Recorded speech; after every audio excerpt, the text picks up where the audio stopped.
happen on May 5th. Senior boxing writer Dan Rayfield explains why. Well, now that the Nevada State Athletic Commission has lodged a formal complaint against Canelo Alvarez for the 2 doping violations in February, they've scheduled a hearing for him to appear at on April 18th in Las Vegas, at which he and his legal representation can make the arguments about why he had the banned substances in his body. Whether it's on purpose or on accident, however, the commission is really not care about that. They just know that it was in his system and it is against the rules. So by that being in their regulations, most likely Canelo Alvarez is going to take a suspension, probably a year because it's his first offense. But if he's cooperative, they can reduce that by 6 months. And because the first failed test was on February 17th, it means he would be eligible to fight again in mid to late August, and they could then reschedule the Triple G rematch in mid-September on the Mexican Independence Day holiday weekend, which is when they fought the first time last year. And in the meantime, Gennady Golovkin has every intention of going through with another fight, either on May 5th, perhaps into June, against another opponent. More on this on First Take right now.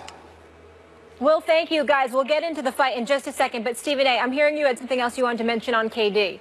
Yeah, it was, the news was out. I did not see it, and then I got it confirmed by some sources here.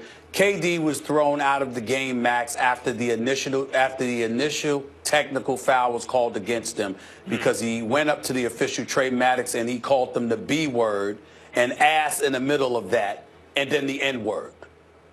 Right. And so once he did that, this African-American official on the baseline with fans in earshot hearing that immediately threw the hook. Based on that, that would warrant the ejection. I cannot, no matter how much I feel about these officials with the quick hooks, when you say something like that, that warrants the ejection. I stand corrected. All right, guys, let's get into the fight now. So Triple Canelo on Cinco de Mayo is all but sure to be canceled. Stephen A., would this be the right decision? I don't think so. And the reason why I don't think so is because I think that there are alternatives to all of this. This is such a big fight. It's so great for boxing. It's so great for the business, of Vegas and beyond, the business of boxing. I think it's one of those situations where Gennady Golovkin expressed his concerns. The fight is weeks away, more than a month away.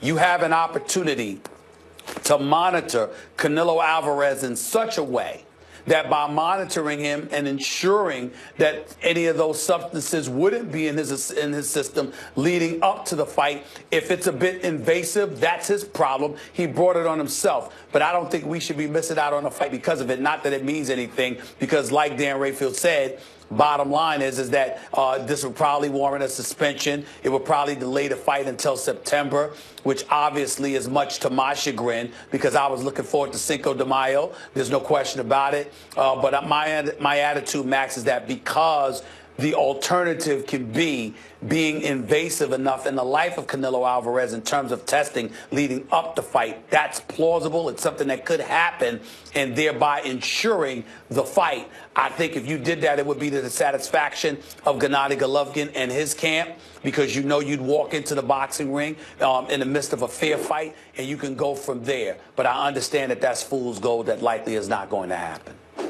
Well, the good news for boxing is that it seems as though there will be rule of law, because generally rules in boxing, state athletic commission, sanctioning bodies are viewed very cynically by boxing fans. It's one of the things that's hurt the sport, as though they're used to achieve an end. So a sanctioning body will say you need to make such and such a mandatory and make certain stipulations because they really want to strip a guy of the title because they're doing business with another promoter. They want to give him a title. Or in the case of a fight like this, well, yes, someone violated a rule, but he's the house fighter, he's the promoter's big fighter, and we'll figure out a way around it for him.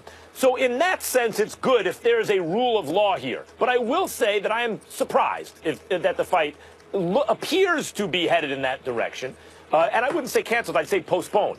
Because the 2 big pay-per-view dates, because of the huge interest in Mexico and among Mexican Americans in boxing, which is really the engine driving boxing in North America, because of that, the 2 huge pay-per-view dates are Cinco de Mayo and also Mexican Independence Day, middle of September.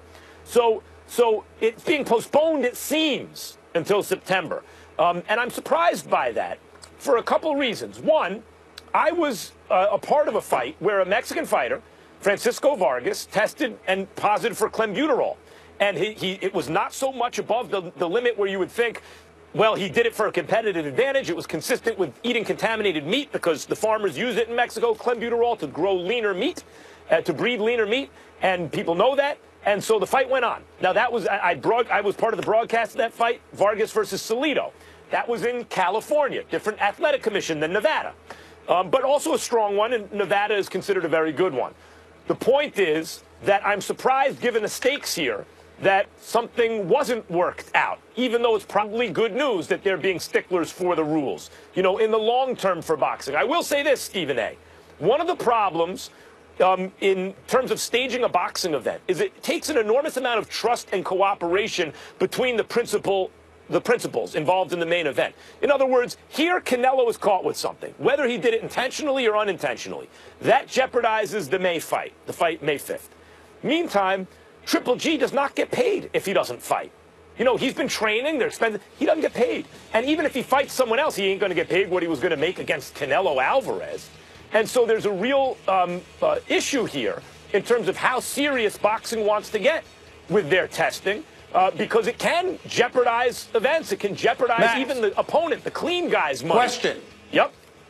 A question, Max, do you think, outside of the money, do you think this has the potential, the real potential, to hurt Triple G more than help Triple G simply because of the delay that it would bring to the next fight? Instead of fighting him in May, now you might have to wait till September at the earliest. It could compromise Triple G, particularly if he's going to have another fight in between. Yeah, well, it depends on the opponent. If they need a tough opponent for the May fight, and they get one, and there's some tough middleweights out there. Daniel Jacobs, Triple G can tell you about that. But yes, there are others, Demetrius Andrade and the Charlo brothers, and their promotional and network issues. But the point is, if you put him in with a dangerous guy and he loses, or there's more wear and tear by a Canelo fight, sure, but that's my point. Boxing has real issues in terms of grappling with the idea, how stringently do we want to test when it jeopardizes big events and even the clean opponent's payday. So, that said, it says something where boxing deserves credit if they are following the rules here, because it shows that there is a rule of law which has frequently been absent in the history of boxing. Stephen A., I'm sorry, I know you were excited about your Cinco de Mayo plans, but I might be having a party. You are invited. I know it's not Vegas, Canelo, Triple G, but hey, that's your consolation prize. By the way, if we do get the fight in May, nothing wrong with that either. All right, guys, coming up, will Sister Jean and Loyola Chicago's Cinderella run continue, or will the clock strike midnight in the Final Four? Seth Greenberg joins us next, and Lamar Jackson didn't run the 40-yard dash at the Combine or at his pro day yesterday. Should this matter to teams who are considering drafting this speedy QB? Keep it locked. You know to go the route.